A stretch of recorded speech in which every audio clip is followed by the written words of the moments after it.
So you might be wondering why I'm standing here in my thermals. Well, today I'm going to teach everybody how to get dressed.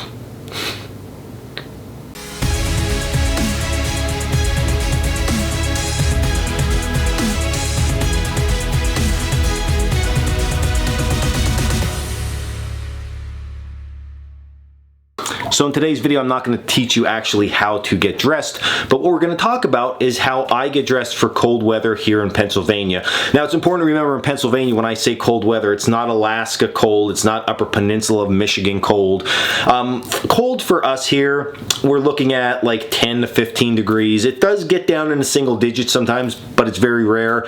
So this is how I dress when I go out. Now, what's also important to remember is this is a system that I developed for myself over years of spending time outside, being at classes in extremely cold weather, and finding what absolutely works best for me. So hopefully you can glean some information from this and adapt it to your system. So without being totally naked here, because I can't do that on YouTube, we're gonna have to pretend that I'm naked, and the first thing we normally put on are our underwear, okay? So for underwear, I wear more of a boxer brief style sport underwear, so think of like Under Armour or like the stretchy fabric type that you can get at like Walmart, Target type thing. These are wool. This was like a prototype that a company sent me that I still use till today, but just those stretchy sport type boxer briefs, I think why I like them the best are because of two reasons. Number one, odor control over extended period of time at camp. I have found that cotton underwear, they seem to get more grimy and disgusting compared to those synthetic type underwear. The other thing with it too is that cotton underwear, they sort of stretch and they get real like just hangy on your body compared to those athletic style underwear. So when we start layering up, the more fitted everything stays, the better. Now, as far as socks go, I prefer a looser fitting rag wool sock. My feet have a little bit tendency to sweat a little bit more than everywhere else on my body and my boots, so I do like the wool factor for that because it retains its insulative value, and I don't have to worry if my feet are starting to get damp or wet from sweat that I'm going to start to get cold feet. So rag wool socks it is. Next is what most people refer to as my base layer. That's the layer of clothing that's against my skin. What you're going to notice is I have on the good old white waffle style thermals. I buy these things at Tractor Supply. They're like $10 for the top, $10 for the bottom. They are unbelievable. Company is Indera, top and bottom. They're a heavier duty waffle style thermal, and I absolutely love the things. I've been wearing waffle style thermals since I've been a little kid. I am not dead, and I say that because a lot of people say you need wool. Well, yeah, maybe. I'm still alive, okay? I'm 40 years old, I'm still alive. The thing with wool, just to get it out of the way so I don't keep going back to it, is wool does retain its insulative value even when it's wet. So they say cotton kills because you'll get wet and makes you hypothermic if you get wet, okay? So there's a lot of things other things that go on with getting wet in a survival type scenario that you probably shouldn't get wet, right? And we'll talk about that in a little bit. But to be honest, so I bought these really, really expensive wool base layers. They're heavy duty, they're really nice, bottoms and top. I also have these waffle style. I took both to Patagonia when I was on a loan, and these things outperformed those things tremendously. So this is literally what I stick with. I love them, and I wear them pretty much all winter. They keep me nice and warm, and I'm always good to go. Plus, they dry out real quick if they do get damp from sweat. A beanie, extremely important, okay? It doesn't matter if it's wool, acrylic, cotton, some type of beanie on your head to trap that heat inside your head is gonna make your life just that much better. So always keep your head covered. And this might be more of a gear thing, but I do like people to wear a watch, and I wear a watch all the time. So this is the watch I've been wearing recently. It's a Casio G-SHOCK watch. Super rugged, super robust, waterproof of course. Also, you can dip it in mud and get it a mess and it just rinses clean, so it's really nice with that. Of course, your normal time features are in here, and then underneath I have it set so you can see the day of the week, the month, and the date, okay? The little Christmas tree looking thing on there, that lets you know what mode you're in. It's hard to see on the camera, but it says all the different modes. So as I click here, okay, you'll see that move, so I know exactly where I'm at, and then I can do stopwatch, barometric pressure, timer, alarm, all that good stuff, okay? And then it cycles back around so you have your time.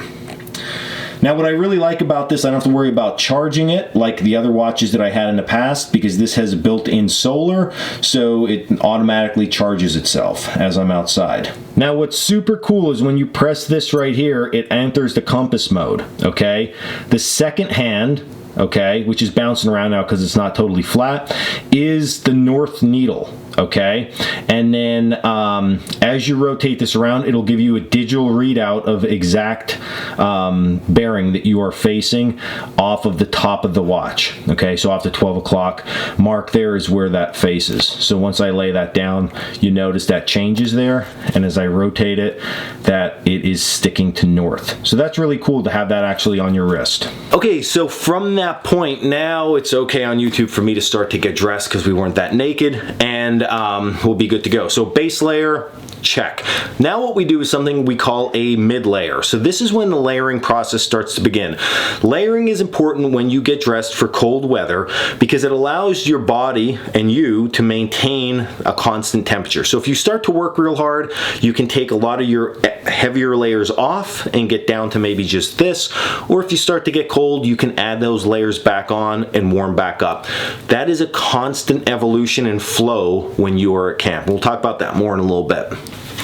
So as mid layers go, I prefer a wool sweater. Okay, this is just an old wool sweater, and you're gonna laugh when I say this, but it actually came from the Gap. I remember I bought this probably back around 2000, so it's all sewn up, but I like it. It keeps me nice and warm. One thing I like about a mid layer, okay, is that it has the availability to sort of open up. So you can see this neck is a buttoned neck, okay? So if I have just this on and I'm working at camp, I can unbutton this. This little bit of opening here will let heat escape. That is going to help us maintain that body's core temperature. If it's colder, I can just really easily, or when I first leave, I can button that up and I'm good to go, okay? You're gonna notice it's somewhat fitted, but it's not so tight that it's crushing like against my body, okay? I think that's important. So it's somewhat loose, but not baggy on us. And honestly, this is it for my mid layer. I don't do a mid layer with my pants. I've never found a need to. I've never needed extra thermals or anything like that to stay warm. If you do though, I would follow the same principle. Maybe at that point you're gonna get a pair of wool, like a wool base layer that's just a couple sizes too big to put over whatever you have tight against your skin and utilize it that way. But for me, never do a mid layer on my legs. So for me, we're gonna start with pants, right? So unfortunately, these pants that you see me wear all the time are no longer made. I bought these things at Tractor Supply, Schmidt workwear pants, just a heavy cotton canvas pant. The things were like $24 on sale all the time. I don't know why they'd ever get rid of them. They were cut and fit so perfect that you can still move around, but they weren't like baggy and sloppy. And the things just wear forever. I have about 20 pair, and thank God I have 20 pair because now you can't get them anymore. So this is primarily the pants you see me wearing. Sometimes you'll see me wearing these beasts. And they are my Filson double tin oilcloth pants, okay? These double tin pants from Filson, they're pricey. I'm not gonna lie, okay? But you get what you pay for with these things. They are indestructible. They're water resistant. So for me, if I'm gonna be doing something, and I'm gonna use this example, the Bushman course. We're chopping down big trees, we're out trapping, we're processing game. These things are indestructible in that type of situation. I can kneel down and get up. My knees aren't wet. If I'm woodworking and there's all kind of stuff scraping against them, it's not going to beat them up. And if you do, you send them back and Filson will repair them or replace them. So these are one of my options. Those cotton canvas pants are the other option. And before I go any further with pants, you know I cut all the bottom of my pants. People ask about it all the time. So cutting your pants like that is called stagging your pants. It was traditionally used from lumberjacks in the Pacific Northwest, okay? And they did that for two reasons. Number one, because they would wear spikes when they walked on top of the logs. Longer pants would catch on the bottom of them spikes and throw them off the log sometimes, so they started to cut their pants higher. The second thing, which if you look at a lot of old hunting photos, you check out Dick Proennke's videos, even Horace Kephart pictures, a lot of those guys cut their pants high because in the wintertime or in wet weather, you'll see people walk around their longer pants, okay, super grunge from 1990, and they get wet, and they're all wet or they're all snowy, and then you gotta go through the hassle of drying that stuff out at night. My pants never get wet because the bottoms aren't even near close to the ground. My boots take that beating, which I found is definitely a way better option. So I stag all my pants. Now I'm sort of known for it, and I guess I'm sort of stuck with it, but I do like that option, and I do it to almost all of my pants. And to go along with pants, I do wear a leather belt. I wore suspenders for a short time. I just didn't like it. Plus, I'm hanging my knife. So a good heavy-duty leather belt is always a nice thing. So once I am all decked out now, okay, I do one or two things for my outer layer, depending on what I'm actually doing. That might be something like a vest. This is a down vest, again, from Filson. A lot of my outer layer stuff is from Filson. It's unbeatable when it comes to how durable this stuff is. This is, again, a down vest, tin cloth, which is like an oilcloth, super hardcore. You can't beat this thing up. So I'll wear a vest. Okay, again, it's control of my body's core temperature, but if it gets really, really, really cold, I'll switch over to a heavier wool jacket. Now, it's important with these outer layers when you are putting them on and trying them on, if you go to a store to try these things on, okay, that they fit over this multiple layers of clothing. So if you go into summertime and you find a nice wool jacket and throw it on with a t-shirt and it fits real good, most likely when you put it on with heavier clothing, it's going to be too tight. So make sure you're buying one or two sizes up. You want that thing looser so you can stack clothing underneath it. And again, because I get asked this all the time, where do you get coats like that? So this is 100% wool, this coat. This came from Filson also, okay? They are expensive, but they are well worth the money. It's a one and done lifetime type deal. Plus their patterns are just dead on. So we have all that going for us. Next becomes, how do we keep these things warm? So you know me, I'm always wearing my cut off gloves, okay? Now that doesn't protect my fingers. Yes, I know that, okay? But what I like about cut off gloves is I still have that dexterity to be able to do things and work with my knife and tie knots, but I could still keep my hand warm, okay? Full finger gloves are fine. These are 100% wool. I normally have to keep my hands in my pockets if it's really cold, or I'll put a big heavy mitten over this. But generally, this is how I go out.